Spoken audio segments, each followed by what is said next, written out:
Hi everyone, I'm Lauren and I'm here presenting a 60-year-old Caucasian female with a family history of heart attacks on both sides, fatal with both of her maternal grandparents, and non-fatal for her paternal, for her father.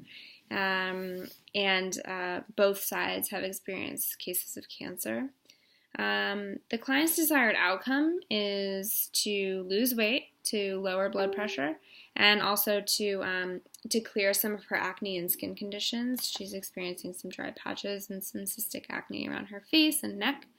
Her antecedents and triggers. So she's definitely experiencing a high stress environment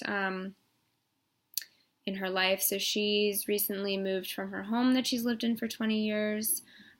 Which is incredibly stressful.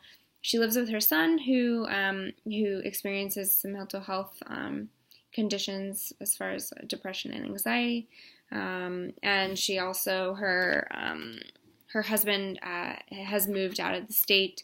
They're going through a separation of sorts, so she's definitely undergoing a lot of stress in her life.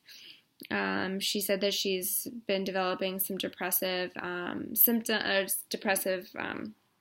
behavior and some self-isolation.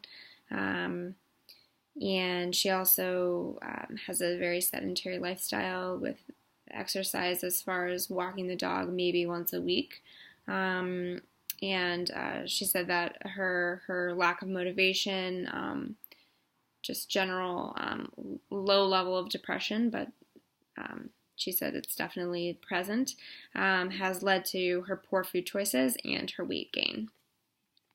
So as far as medical diagnoses go, she does have high blood pressure, and she also has a vitamin D deficiency, which I thought was really interesting.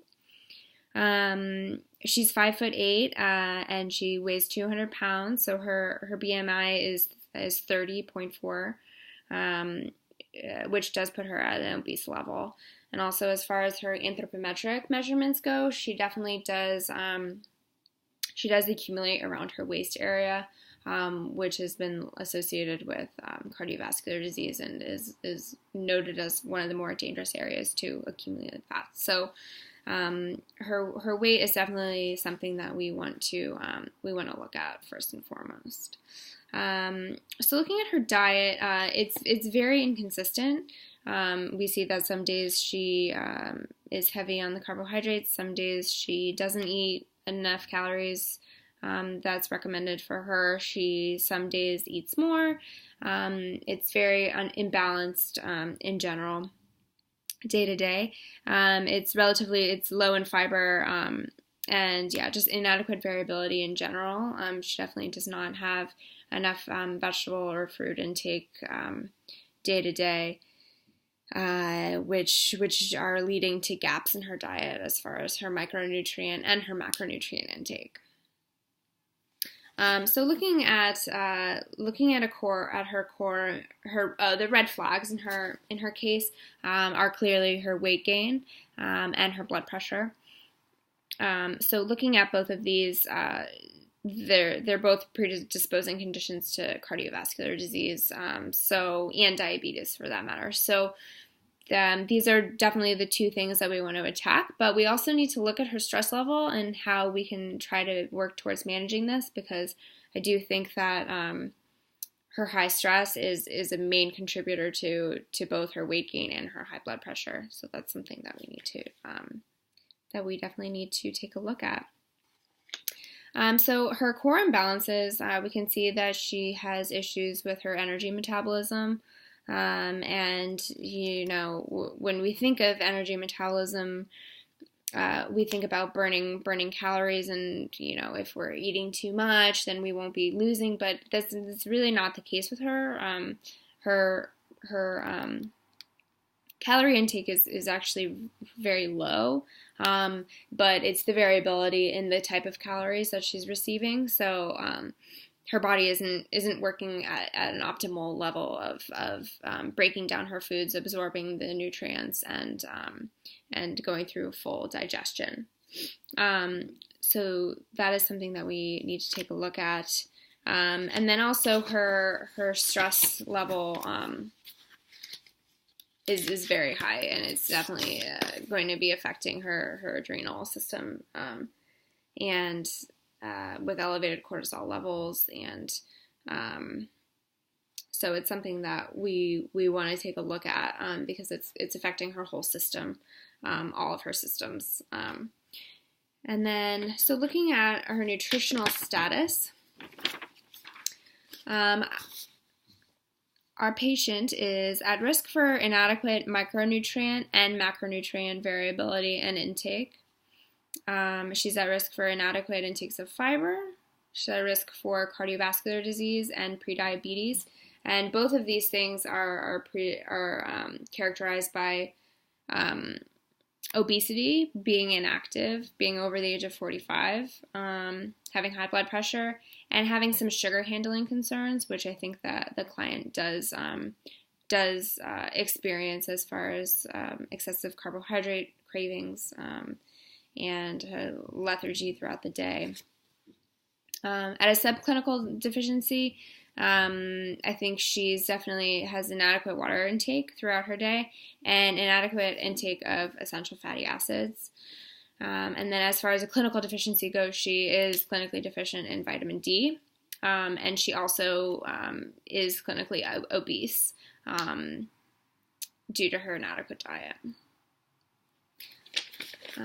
So looking at the nutritional diagnosis, I've determined that it's a behavioral and environmental concern. So the weight gain and chronic elevated stress levels are related to emotional and environmental issues, as evidenced by elevated blood pressure, integumentary stress, obesity, inadequate sleep, inconsistent diet choices, inadequate variability in her diet, and her sedentary lifestyle. So looking at the primary problem, it would be her weight, but also her stress management. I think that this is a very important concern, and it can be both external and internal factors that we need to address. Her main concerns are her weight, her skin, and her blood pressure.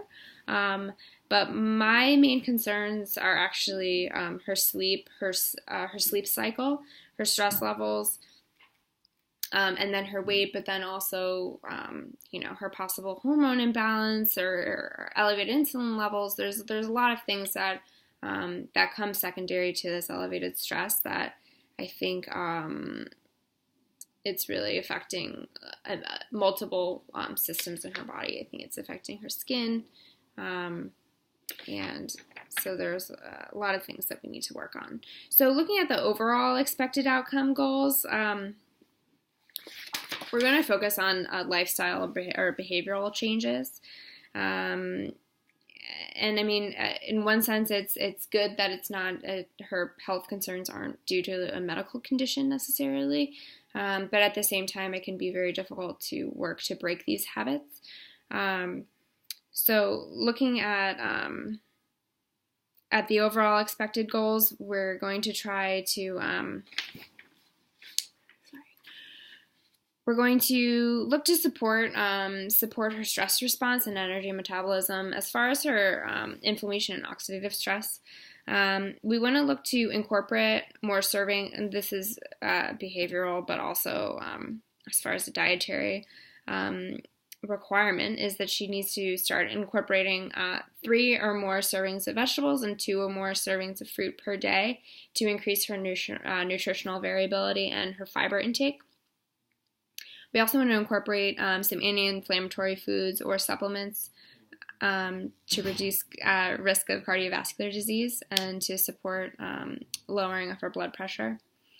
We also want to work on improving her stress management skills through stress-relieving activities like breathing exercises.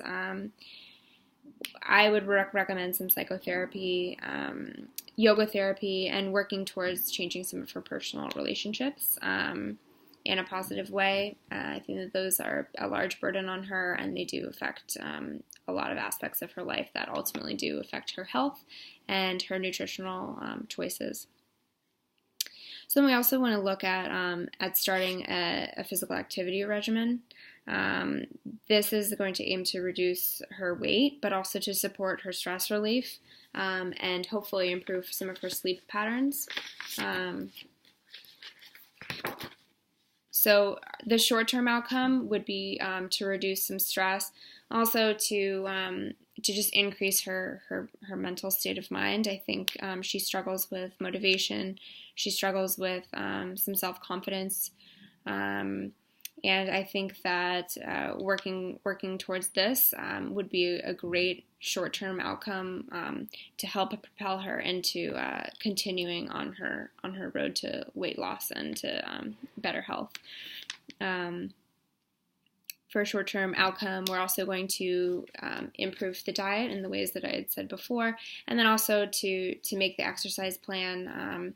I had suggested to make a planned out routine for each day. Either have it just be as far as a walk with the dog at 8 a.m. every day, and do some stretching. Those things, if you have any sort of accountability, I think will be good for her. Because she does say that she does struggle with motivation. So either if it's by herself or preferably with another person, which could also improve her social life, which I think would help her mentally, will be good to just get the ball rolling as far as getting herself motivated. Because on the readiness to change scale, she did she rated exercise as very, very highly important, but then and improving her diet. But then, as far as her confidence scale, she rated very low. So it's clear that she has the intention, or she has the hope to change, but she doesn't really have the tools to change, or she doesn't feel as though she does. So putting an exercise routine in place would be really great. And then looking at our interventions. So that would be one intervention is the exercise routine. So we'll try to incorporate some yoga as a stress reliever as well as a physical activity. And then to just basically clear the house of any foods that aren't serving her in any positive way. And then filling the house up with, the kitchen up with high amounts of vegetables, fruits, and especially I want to get her having a little bit more dairy as well, because it looks like she doesn't have a very strong amount of calcium, but I also don't want to recommend a calcium supplement for her. And then as far as supplements go, I had recommended a vitamin D supplement. I recommended an essential fatty acid supplement. It's an omega-3, 6, and 9 tab. It's a gel tab, and it's also it's a non-burp formula, which she said that she's experienced some indigestion and burping. So I think that would be a good one for her. And then also some natural herbs and melatonin to help with relaxation before sleep. And then looking at a follow-up visit, I really think it would be important to stay on top of her. I think after the initial visit, I think 1 week out, and I think 1 week out after that, until she's taken a little bit more control of her life. Because I think that she, at the moment, has been, she reports that she spends a lot of time on her cell phone, just surfing the web, just kind of zoning out, watching a lot of television. I think she's a master of distraction. So if she can be held accountable and know that she's going to be coming in, as far as an intervention is having just a food diary. I think it was really helpful for her to fill out the initial entry form, and I think doing her food diary, she was, like, oh, I can't believe that I did this. I can't believe, but it's one of those things I think that when she was saying it out loud or putting it in pen and paper, that she was seeing what she was actually eating versus her general kind of like mindless days that she doesn't put a lot of thought into it. So going to encourage her to have a little bit of a more mindful approach towards her diet and her exercise routines. So that sums up this evaluation. Thank you guys, and we hope you enjoyed. Thanks. Bye.